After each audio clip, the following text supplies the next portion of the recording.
आज जो ब्रह्मा जी ने 4 मंत्र नारद जी को दिए थे, वही 4 मंत्र वेद व्यास जी को दिए हैं। चतुश्लोकी भागवत।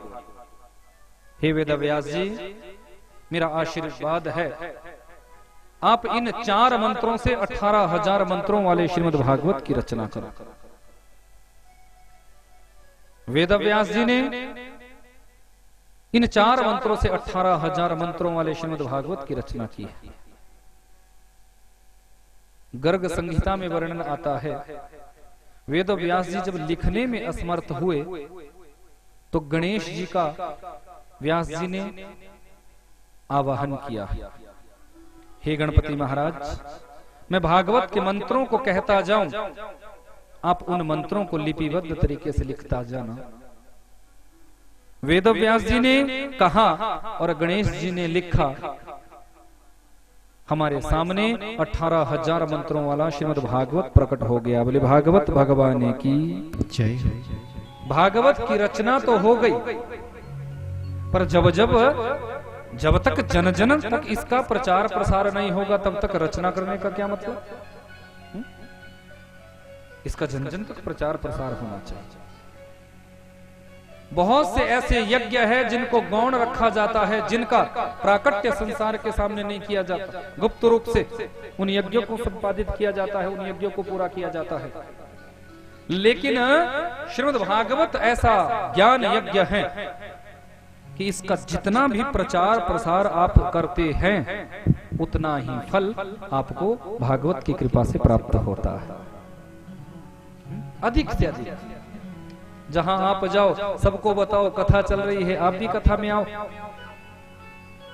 किसी एक भक्त के माध्यम से कोई एक व्यक्ति यदि कथा में आ गया तो उसका तो जीवन बदलेगा ही बदलेगा, पर उसके जीवन में जो पुण्य की प्राप्ति होगी उसका कुछ ना कुछ भाग उसको भी जाएगा, जो कथा में अपने साथ उस व्यक्ति को लेकर आया है।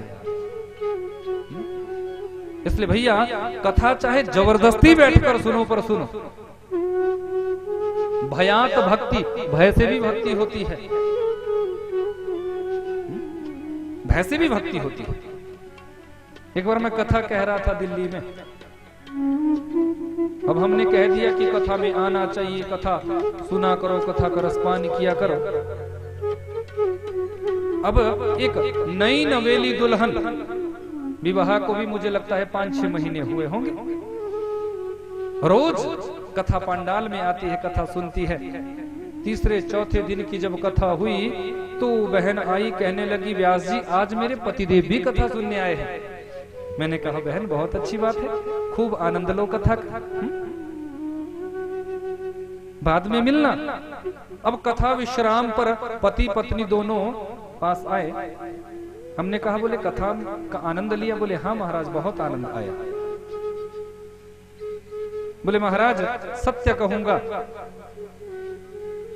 मुझे कथा में इसलिए आना पड़ा क्योंकि जब भी ये कथा श्रवण करके आती थी, रोज 9 से 12 रात में मुझे कथा जो दिन में सुनती थी वो मुझे सुनाती थी।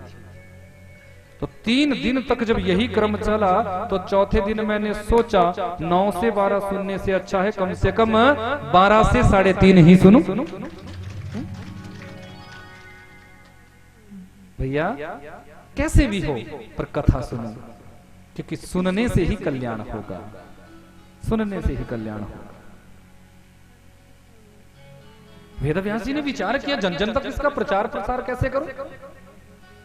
फिर अंतस्थ हृदय से भाव उठा कि संत नारद जी ने कहा था कि भागवत के मंत्रों में वो ताकत है, तुम्हारे पुत्र को भी तुम्हारे पास वापिस लाएगा, और तुम्हारा पुत्र जन जन तक भागवत धर्म का प्रचार प्रसार करेगा। भागवत जी का एक मंत्र अपने शिष्यों को रटाया, कहा बेटा जाओ जंगल में, मेरा पुत्र निर्गुण ब्रह्म की साधना में बैठा हुआ है, उसके कानों में जाकर इस मंत्र को गाओ। भागवत के इस मंत्र में मेरे गोविंद की सुंदरता का वर्णन है, मेरे ठाकुर जी की सुंदरता का वर्णन है कि वो कितने सुंदर है। शिष्य आए हैं और भागवत जी के मंत्र को गाना प्रारंभ किया कि बरहा पीड़म नटवर वपुः कर्णयो कर्णिकारं विप्रतवासः कनककपिशं वैजयन्तीं च माला रन्ध्रानवेणोरधरसुधया पूरयन् गोपवृन्दैः वृन्दारण्यं स्वपदरमणं प्राविशद्गीतकीर्तेः वृन्दारण्यं स्वपदरमणं प्राविशद्गीतकीर्तेः। मेरे गोविंद की सुंदरता का वर्णन। बरहा पीड़म नटवर वपुः कर्णयोः कर्णिकारम। बरहा कहते हैं मोर पंख को, आपीड़म जिन्होंने मोर पंख को अपने मुकुट में धारण किया है, अपने शिष्य पर धारण किया है। बरहा पीड़म नटवर वपु, नटों में जो श्रेष्ठ हैं उनसे बड़ा नटनागर कोई नहीं हो सकता। कर्णयोः कर्णिकारम, व्याकरण की दृष्टि से दर्शन करे। कर्णयोः द्वितीय विभक्ति, कर्णिकारम कर्णिकार का पुष्प एक, मानो दोनों कानों में एक ही कर्णिकार का पुष्प शोभायमान हो रहा हो। कर्णयोः कर्णिकार विप्रतवासः कनककपिशं वैजयन्तीं च माला, वैजयंती माला जिन्होंने अपने कंठ में धारण की है, आप दर्शन कर सकते हैं।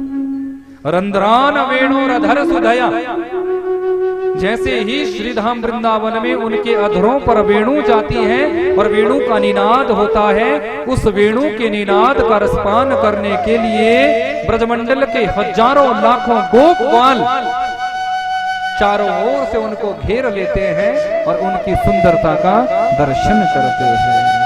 भक्तवत्सल भगवान की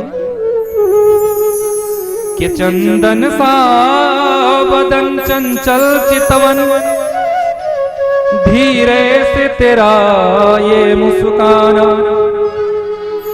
मुझे दोष न देना जग वालों, हो जाऊं कहीं मैं दीवाना। प्यारे तेरी चितवन के सामने यदि मैं दीवाना होता हूं तो इसमें मेरा क्या दोष है? तेरा आकर्षण ही ऐसा है, तेरी चितवन ही ऐसी है, तेरा सौंदर्य ही ऐसा है। सुंदरता का जब वर्णन हुआ है तो एक क्षण के लिए सुखदेव जी ने आंख खोली, फिर विचार किया यदि वो सुंदर है तो होने दो, मुझे क्या लेना उनकी सुंदरता से, मुझे तो निर्गुण ब्रह्म की साधना में बैठना है, मुझे तो निर्गुण ब्रह्म की साधना में बैठना है। विचार करके फिर आंख बंद करके समाधि में चले गए।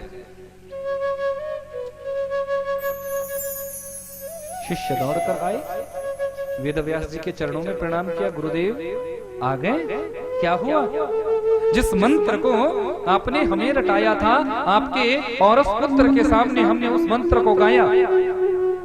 भागवत के उस मंत्र का प्रभाव, एक क्षण के लिए आपके पुत्र ने आंख खोली, कुछ विचार किया, कुछ चिंतन किया, उसके बाद फिर निर्गुण ब्रह्म की साधना में बैठ गए।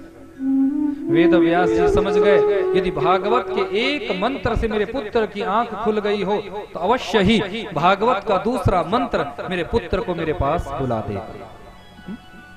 अब शिष्यों को दूसरा मंत्र रटाए, बोले जाओ इस मंत्र को गाओ। भागवत के इस दूसरे मंत्र में परमात्मा की करुणा का वर्णन है, दयालुता का वर्णन है। वो कितने कृपालु है, वो कितने दयालु है, वो कितने करुणावान है। शिष्य आए हैं, मंत्र गाना शुरू किया कि अहो वकीयम स्तनकालकूटम जिघासयापाययदप्यसाध्वी लेभे गतिम धातृचितां ततन्यम कंबा दयालुं शरणं ब्रजे। अहो वकीयम स्तनकालकूटम, अरे देखो तो सही उस पूतना को, उस बकासुर की बहन बकी पूतना को देखो। मात्र 6 दिन के कन्हैया 7वें दिन अपने स्तनों में कालकूट विष लगाकर बाल कृष्ण को मारने आई है।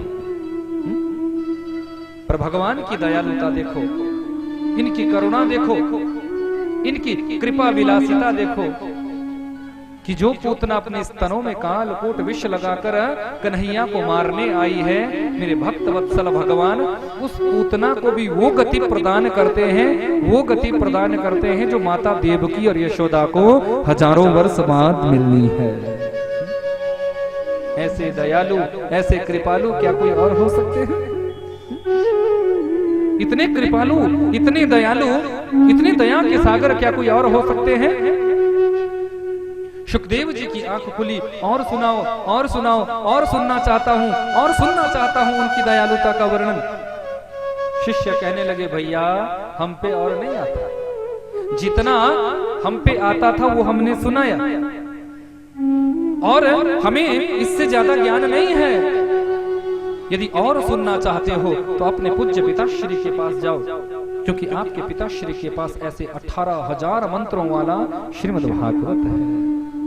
निर्गुण ब्रह्म की साधना का तुरंत त्याग किया है, अपने पूज्य पिताश्री के चरणों में दंडवत किया, पिताश्री मुझे भागवत धर्म की दीक्षा प्रदान करो, मैं भागवत श्रवण करना चाहता हूं। वेद व्यास जी जानते हैं भागवत श्रवण का अधिकारी कदाचित वही होता है जिसने अपने जीवन में काम और क्रोध को जीत रखा हो। मेरे पुत्र ने काम और क्रोध को जीत लिया है, पर मैं यदि इस बात की पुष्टि करूंगा तो दुनिया यही कहेगी कि अपने बेटे की बड़ाई तो हर कोई करता है। बड़ाई तो वो है जो तीसरा तुम्हारी करे। तो कहा, जाओ बेटा, पहले राजा जनक के द्वार पर ब्रह्म ज्ञान की दीक्षा लेकर आओ। यदि राजा जनक तुम्हें ब्रह्म ज्ञान की दीक्षा देते हैं तो उसके बाद ही मैं तुम्हें भागवत धर्म की दीक्षा प्रदान करूंगा। सुखदेव जी यहां से राजा जनक की ओर चले हैं। वेद व्यास जी ने अपने पुत्र का परीक्षण कराने के लिए यहां से संदेशा भिजवाया, पत्र भिजवा दिया। राजा जनक, मेरा औरस पुत्र तेरे द्वार पर आ रहा है, ठोक पीट कर परीक्षा लेना, जरा सा काम, जरा सा क्रोध इसके मन में शेष न रह जाए। जैसे ही सुखदेव जी द्वार पर आए हैं, द्वारपालों ने रोका है। राजा जनक ने कहा, 4-5 दिनों तक इस बालक को द्वार पर रोक कर रखो, बिना कारण। यदि मुखमंडल पर जरा सा क्रोध दिखे तो तुरंत बाहर से ही लौटा देना, अंदर नहीं आने देना। देखना चाहते हैं कि क्रोध को जीता है कि नहीं। आप लोग किसी पंक्ति में खड़े होते हो, प्रसाद लेने के लिए भी आते हो ना, गलती से यदि तुम्हारे से आगे कोई दूसरा चला जाए तो तुम गुस्से में तिल मिला जाते हो, अरे मेरा नंबर था, तुम आगे कैसे आ गए। लेकिन दर्शन करना श्रीमद् भागवत का, सुखदेव जैसा वीतरागी संत 5 दिनों से आज राजा जनक के द्वार पर खड़ा है, बिना कारण रोका गया है, पर मुखमंडल पर जरा सा भी क्रोध नहीं, जरा सा भी गुस्सा नहीं। जो दे दीप्यमानता, जो ओजस्विता, जो आनंद पहले दिन छलक रहा था, वही आनंद छलक रहा है। खड़े खड़े मस्ती में भजन कर रहे हैं। राजा जनक समझ गए कि जरा सा भी क्रोध नहीं आया, मतलब क्रोध पर पूर्ण विजय है, क्रोध को जीत लिया है। अब देखना है काम को जीता है कि नहीं, क्योंकि जिस हृदय में काम आकर वास करता है उस हृदय में राम जी नहीं आ सकते। कि जहां काम नहीं राम वहां, जहां राम नहीं काम, रवि रजनी नहीं टिक सके, दोनों ही एक ठाम। जिस हृदय में राम जी आकर बैठ जाते हैं उस हृदय में फिर काम नहीं आ सकता, और जिस हृदय में काम आकर बैठ जाता है उस हृदय में फिर राम जी नहीं आ सकते। राम जी को आने में फिर संकोच होता है। मैं कह दूं तुझे पिलाने से पहले, बड़ी तलख होती है पीने से पहले, मेरे मासूक की हर अदा है निराली, उठाता है सबको गिराने से पहले। भक्ति पथ में गिरने तक की परिस्थिति में तुम पहुंच जाते हो, लेकिन मेरे परमात्मा का आह्लाद है, वो तुम्हें गिरने नहीं देते। गिरते गिरते भी तुम्हें उठा लेता है, बचा लेता है, तुम्हारा रक्षण करता है। अब देखना है कि काम को जीता है कि नहीं। बहुत सी सुंदर युवतियों को इशारा हुआ है, जरा परीक्षण करो। सुखदेव जी जैसे ही अंतःपुर में जा रहे हैं, कोई युवती जल देने लगी है, कोई तांबुल देने लगी है, किसी युवती ने हाथ पकड़ा है, किसी सुंदरी ने तो आलिंगन तक कर लिया है, लेकिन जरा सा भी काम भाव सुखदेव जी के मुखारविंद पर प्रकट नहीं हुआ है। राजा जनक दौड़ते हुए आए हैं, साष्टांग प्रणाम करते हैं। महाराज, मैं आपको क्या ब्रह्म ज्ञान दे सकता हूँ, क्योंकि आप तो ब्रह्म ज्ञान के सशक्त हस्ताक्षर है। ये तो आपके पूज्य पिताश्री का आदेश था, जो मुझे आप जैसे वीतरागी संत का परीक्षण करना पड़ा। राजा जनक के यहाँ से ब्रह्म ज्ञान की दीक्षा ली अपने पिताश्री के पास। पिताश्री, अब मुझे भागवत धर्म की दीक्षा प्रदान कर। गदगद हो गए हैं वेद व्यास जी, अपने औरस पुत्र को 18,000 मंत्रों वाले श्रीमद् भागवत की दीक्षा प्रदान की है। कहा, पुत्र, जन जन तक इसका प्रचार प्रसार करना, क्योंकि जितना भी कथा का प्रचार प्रसार होगा, जितना भी जन जन तक ये कथा जाएगी, उतना ही जीव मात्र का कल्याण होगा। यही कथा की सार्थकता है, यही कथा की विशेषता है। सुखदेव जी ने अपने पिताश्री की आज्ञा से जन जन तक इसी कथा का प्रचार प्रसार किया था। बोले भक्त वत्सल भगवान की जय, बांके बिहारी लाल की जय हो। ऐसे अद्भुत है इस कथा का मर्म, अद्भुत है इस कथा का भाव। जिसने भी अपने जीवन में कथा का आश्रय लिया, उसका कल्याण हुआ है। जो भी परमात्मा की कथा का आश्रय अपने जीवन में लेता है, उसका कल्याण होता है। बस कथा से हमारा सच्चा संबंध जुड़ जाए, कथा से हमारा संबंध जुड़ जाए, कथा से हमारा अनुराग हो जाए, कथा से हमारा प्रेम हो जाए, तब ये कथा जीवन में प्रभाव डालती है, तब ये कथा हमारे जीवन चरित्र को बदलने की सामर्थ्य रखती है। बोले भागवत भगवान की। आज की कथा को मुझे लगता है यही विश्राम देना चाहिए, क्योंकि 12:30 से 3:30 बजे का समय कथा का है। तो